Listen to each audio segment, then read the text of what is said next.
In this episode, we uncover the layers of a visionary mind, an economist, a strategist, a thought leader. What is neuropsychoanalysis?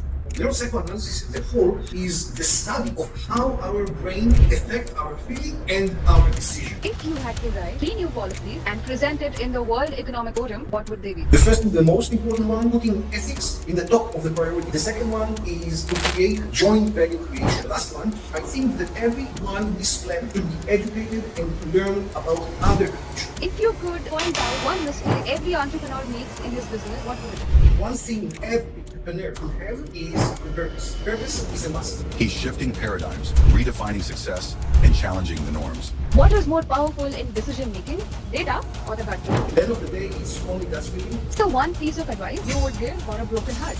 Not ever feel too sorry and only continue forward. Broken heart will recover, but never give up and continue in your journey. It's time to rethink the way we do business with Dr. Amir Kahani. Hi Hello. Amir. Hello, how are you? I'm good. Good to see you again. It's my pleasure to be with you. Thank you for this. It's a pleasure to see you again too. Guys, Amir is from Israel and this is our first guest from so much far away. I am super excited for this podcast. We are going to be learning so many new things. So let's start, Amir. I'm with you. Let's start. It will be wonderful together. Amir, I know that, you're a professor and you're an economist. You have written a book. You have written probably a lot of international papers, right? Yes. So, could you tell me that how does it feel to be on a level where everyone is not as educated or not as dedicated as you? For me, it's a lot of responsibility by sharing my knowledge, my education, my experience, more than 4 decades in business. And when I give an advice or I say something, I cannot ignore the fact that I need to convince the listener that what I'm saying is good for him and that I really want for his benefits. That's why I also wrote about the ethical issue in my book. And being ethical is very important for me as a concept in my life. Okay, so you have an allergy to unethical people, I say. Yes. I cannot stand when I see such a unethical business behavior because I think that everybody is a lose-lose situation and not win-win-win situation. Win-win, lose-lose. Good touch. Okay. Now, I have 2 podcasts planned today, a mini podcast and a big podcast. Now, in the mini podcast, I'll be asking you 10 questions. So it will be kind of like a rapid fire, but not a rapid fire. Okay. Okay. What's the one Israeli dish everyone should try? Falafel. It is the best thing in the world to have a pita with the falafel, with hummus and salad. It's gorgeous, it's amazing, it's wonderful, very tasty. More than welcome. Okay, all right. Since Israel has been, a lot of cultural value aspect, it has shown a lot of cultural value aspect. So, what's a surprising cultural value aspect that Israel can teach leaders worldwide? I think that we as an Israeli guy really specialized of being innovation persons. We all the time think about how to break the walls, how to do things differently, because this is in our culture that we need to find a quick solution to a quick problem and to get the end results that we want. So innovation. Okay. If you could point out one mistake every entrepreneur makes in his business, what would it be? I think that one thing that every entrepreneur should have is the purpose. Why he wants to create this solution, what value he brings to the world, what he wants to achieve with this company, with his product, whatever. Purpose is a must. Okay, all right. What is more powerful in decision making, data or the gut feeling? In the end of the day, it's only gut feeling. Data can support or can give some ideas, but in the end, every person that need to take a decision, I would say most of the people, the logical people, do it from gut feeling, meaning from the emotional aspect. It comes down to emotions no matter what you do. Everything. Okay, all right. What's the one piece of advice you would give for a broken heart? Don't don't ever feel too sorry and only continue forward. Broken heart will recover, but never give up and continue in your journey. But it's hard with a broken heart. Very hard and unpleasant, but we don't have any other choice. We need to learn from this and move forward to our next adventure. It's a journey. Let's Exactly. We can't pause, we can't go back. So true. no. All right. Okay. Now, if you had to write three new policies and present it in the World Economic Forum, what would they be? The first and the most important one is putting ethics in the top of the priorities of every action, every decision, everywhere, in the education, in the government, in the private sector, everything. Being ethical, it's something that we lost, and down the road, everybody suffers from this. So this is the first one, being more ethics. The second one is to create what I call joint value creation. Joint value creation meaning that rich country, strong country work together, work with a poor one to create a joint solution that bring value to the strong community, to the poor community, and to the entire world. So it's in the level of government, society, and businesses. All And the right. last And then one, the third the one? Yeah. last one, the last one is what I called. I believe that the earth is unstoppable and we are not a flat place. We are round, we are holistic. Therefore, I think that everyone in this planet should be educated and to learn about other culture, to understand other culture value, to understand the true history of every person in this planet, and think about what we can achieve when Hinduism guy we learn about the Jewish religious. What will be when the Christianity will learn about the Islamic, and the Islamic will learn about the Hinduism. So by doing this, we can be unified and we can create a better world. Oh, that's so peaceful just to hear, you know? Yeah, I think we have to do it. Well, on a larger aspect, I would say it seems quite improbable, but not impossible.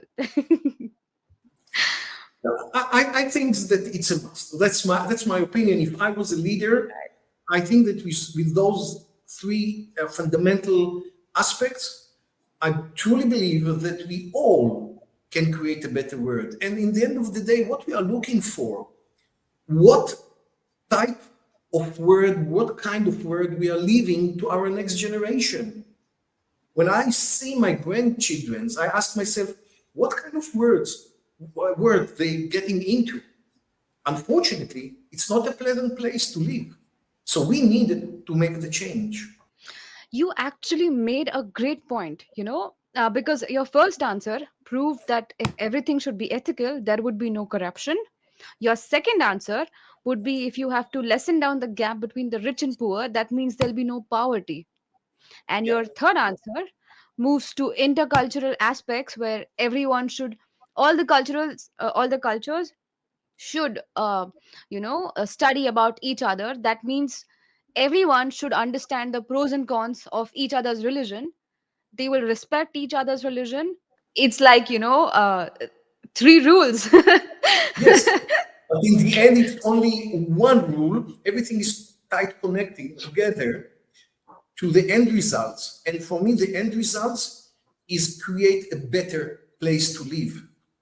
I want a better place for my family, for my society, and for everybody, that we can live here in a more peaceful, joyful way. So true. So true. Now, if you had one superpower, what would it be? We spoke about the broken heart.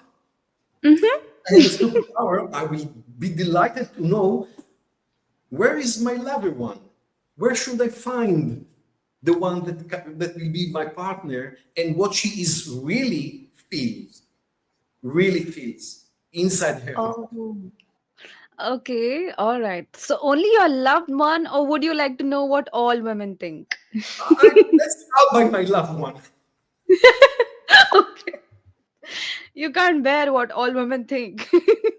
Oh no, starting with a woman is not an easy task. So allow me to know, with one woman, I will be more than happy. It's enough. All right. Okay. Knowing what your girlfriend thinks, that's a good idea. Now, moving on to our big podcast Yeah. and starting with some serious questions. Oh, now serious question. Why? Let's continue with the excitement. No, it is fun. It is fun. But, Yeah. I need to get in the role of, you know, behaving like a podcaster. All right. Okay. So You are doing here's a the great mic. job. Sorry? You are doing a great job. Oh, thank you. See, now you made my day. Okay. So, I have read your books and everything, and I had a few questions to ask because the concepts were they were not familiar to me, but I really loved the way you explained. And starting with that, my first question would be, what is value-based selling? Great question. Thank you for this. Value-based selling is all about focusing on what your customer really needs, and align your solution with their goals from their point of view. So put yourself in your customer's shoes. So it's not about pushing the product or making a quick sales. It's not about selling your product features, advantage, etc., etc. It's all about creating trust that will lead to a long-term business relationship, that will emphasize the real value, and I would like to highlight the word real value, from your client's point of view, not from your point of view, the seller point of view, but the client's point of view, that in the end it will solve their problems, but in an ethical way, meaning he got the right solution for his true needs. Oh, wow. Oh, that's nice. Let me give Because, you, yeah, yeah. let me give you an example. I've been a salesman for more than 25 years. I've been taught that I need to push the product, not to force the client, but being more aggressive and try to push it. In the last 10 years, something has been changed, and the sales process, the sales methodology become to be more human, and questioning, understanding, to fit your solution to his needs, and so on and so on. However, a real case, I work with a cybersecurity company, and when they work before they met me, they work in the same way, like every sales methodology that it is not today. We changed the way that their entire sales process. Instead of talking about their feature, the solution against the competition, instead of comparing, instead of talking about, you have a problem, I can solve it, they change the speech.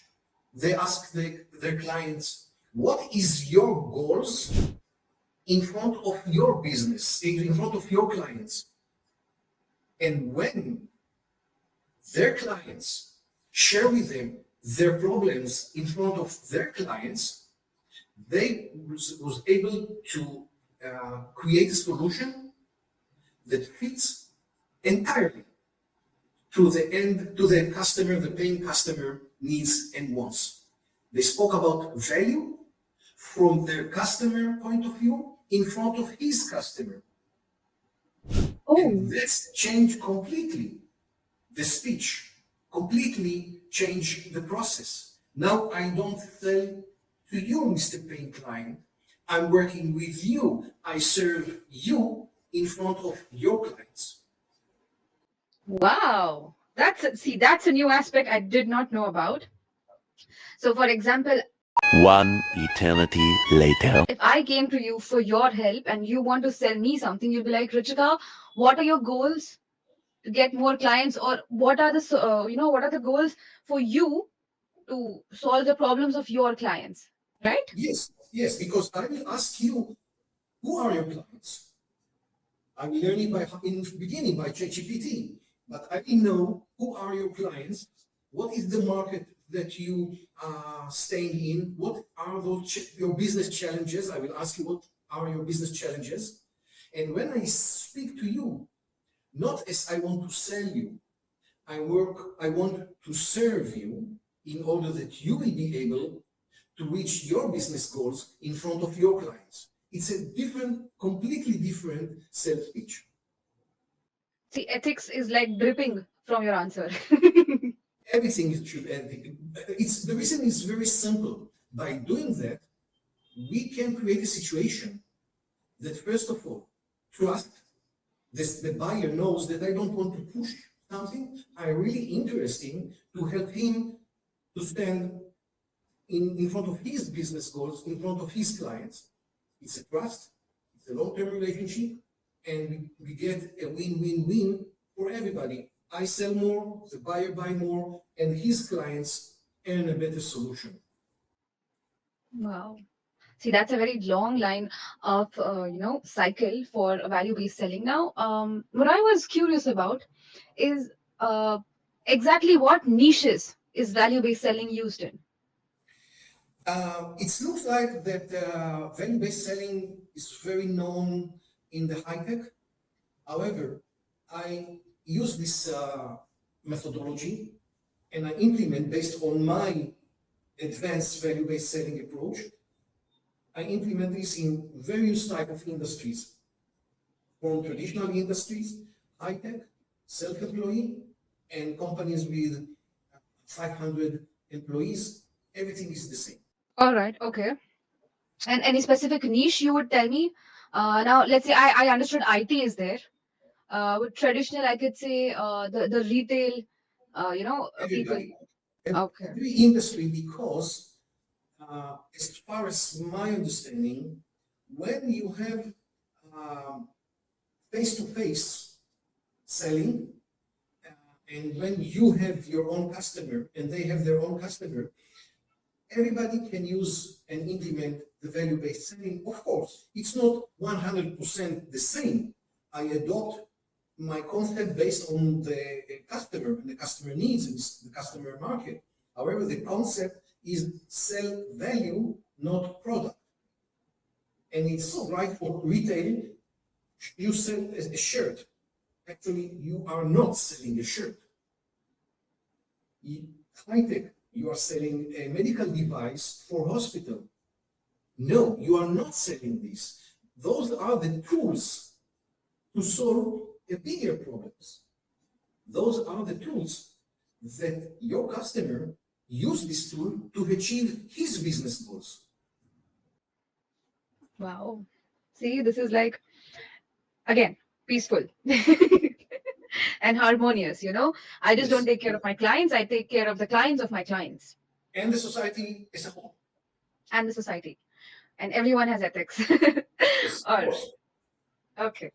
Now, I understood about value based selling, but now every entrepreneur almost comes at this milestone where he has to decide the pricing of his Yes. product. Like, what price should I keep? What would be the maximum retail price or anything? Now, if it's a private venture, okay, he can put it, and it doesn't matter.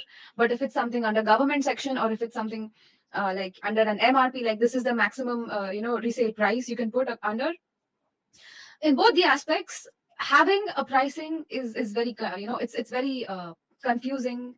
It's ugh. So could you tell me more about value based pricing? Yes, and I would like to take from the point that you mentioned that pricing is very difficult, and sometimes you face a huge problem with how do I decide about the pricing. Let me say a sentence that your audience will think that I'm a crazy person. But I'm willing every challenge because of my vast experience in business, and I can demonstrate that what I will say now, it's the reality. And the sentence is, money is not the issue. Money is not the issue. There is no lack of money. Why? Because when 2, 3, 4, 5 vendors come to the potential clients, what you hear is Apple against Apple against Apple against Apple. Everybody sell the same, speak the same, describe the same. Everybody talking about how my product can solve your issues, your problems. But create value-based pricing that works hand in hand with the value-based selling. If you can improve, demonstrate, and present the true value that you, my customer, get from the product, that it will help you to achieve your business goals, then you can then you can decide about the right price. So value-based pricing is actually reflect the unique value that you, the seller, that you are providing, not what the market decides, not what your competitor think about, and all those things. They just force you to think differently because that's the common way. However, when you bring into attention to your customer attention why your offering is worth it, and I will take it for a different demonstration.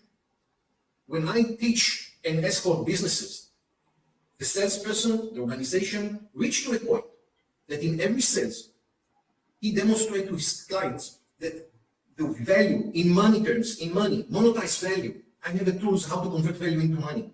The monetized value is 1,000, and the price quotation that I gave you is only 100. So let's start negotiate from the 1,000 and not from the 100. But you need to be and to know how to understand your client's needs, to present the true value that you bring from the prospect point of view, and to demonstrate him how my solution will help you to achieve your business goals. We spoke about it before, so everything is tied, connected. So in this way, it's create a win-win approach where you are not just selling, you are building trust and long-term business relationship. Wow.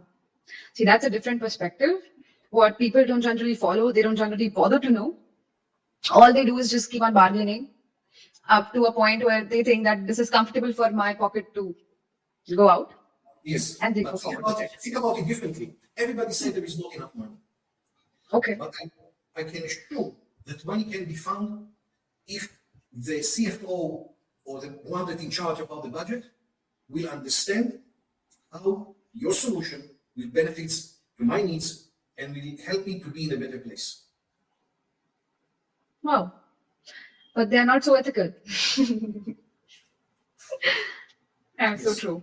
That's a wonderful answer, Yeah. Dr. Amir, and thank you so much Thank for you. this beautiful example, because that was actually a bit more clarifying than just the definition, I would say.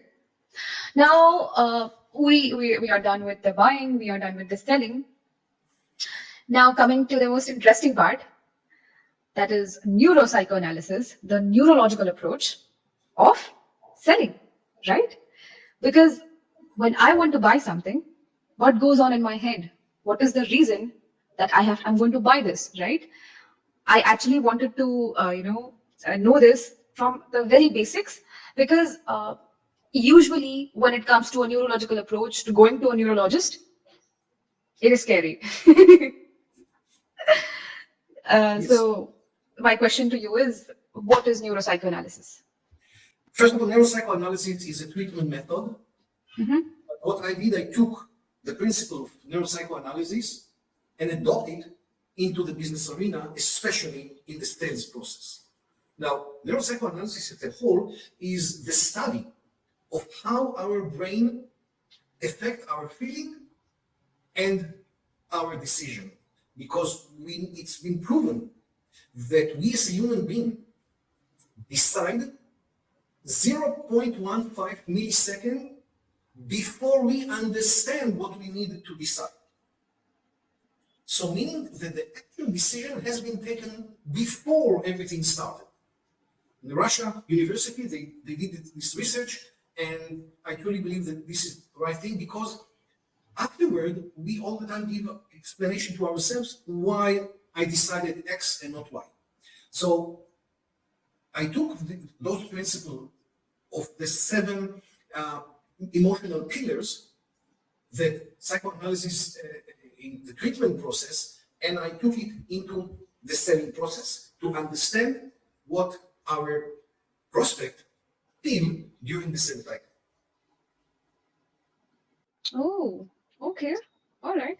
And is it like always like for everyone, like I am going to be, I decided to do a podcast. I sent you an invitation, but before I could say the first word, in my brain, I had already decided what I wanted to say, right? Yes, yes. Imagine this. Let's talk about the industry, tech company, whatever. Imagine that you enter the first time that you enter into your new prospect. Actually, what happened that the prospect already experienced many emotional before you even say the first words. For example, you say, "Wow, this guy that enter in 5 minutes can bring me the solution. Just want to waste my time." So the customer is a little bit nervous about the Mm. meeting. So immediately, the emotional aspects enter into the process. And if you want, I can dive into a little bit what are the 7 pillars and what is the flow during the sales cycle, if it's fine with you. Yes, I would actually like to know that how the neuropsychoanalysis method is used by a sales rep and from the customer point of view, both point of views. So let's bear in mind that that our sales process is based on value-based selling. Everything Mhm. is connected. So down the road, let's imagine that I enter into your room, to the prospect room. The prospect is a human being. First of all, he faces the fear stage. Fear because nobody knows one each other. He doesn't know me, I don't know him, and he hold the fears because can you imagine what does it mean for him to do the wrong decision or to waste another hour with someone that will sell the same apple? You remember that I said it? Yes, So, apple after apple.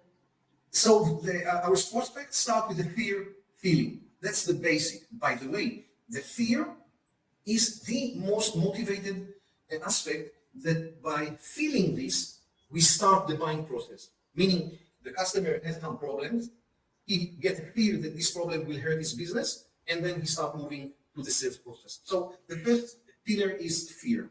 The second, before the second, so as a salesperson, what should I do?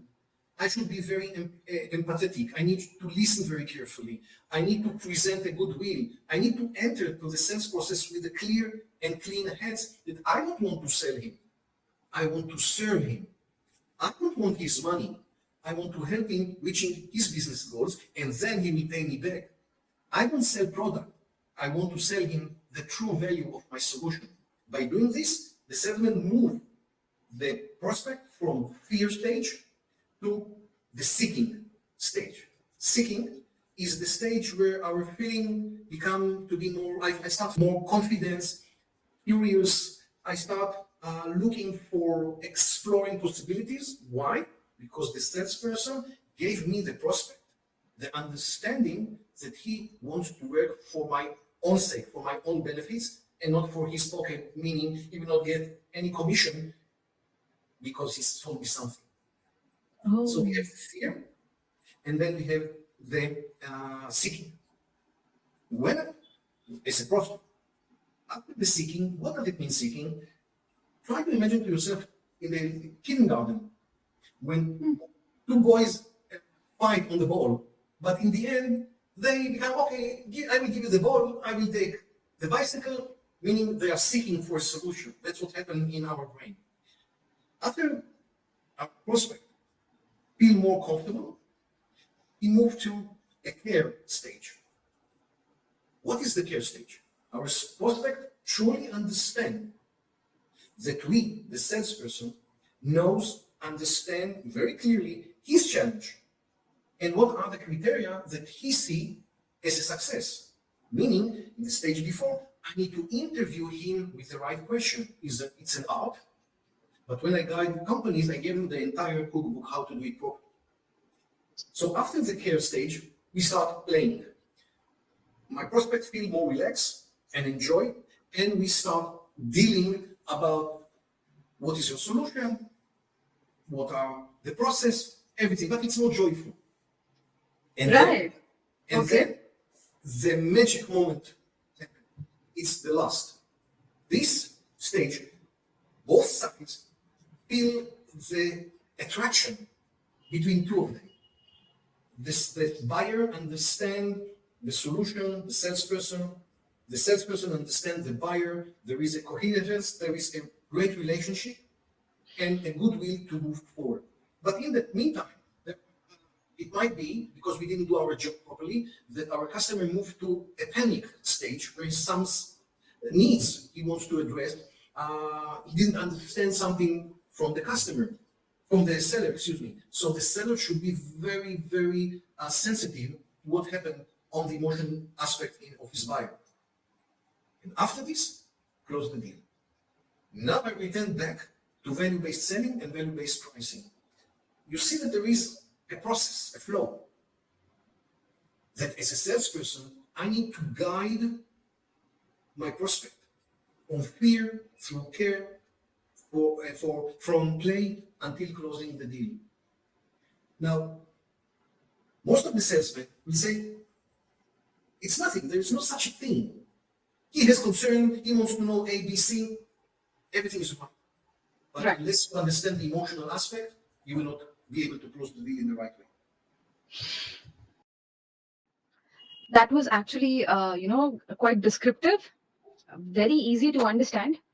And you actually made me visualize how you would talk to your prospect. And that was, I would say, one of the highlight of the episode. I absolutely loved it. Absolutely loved it.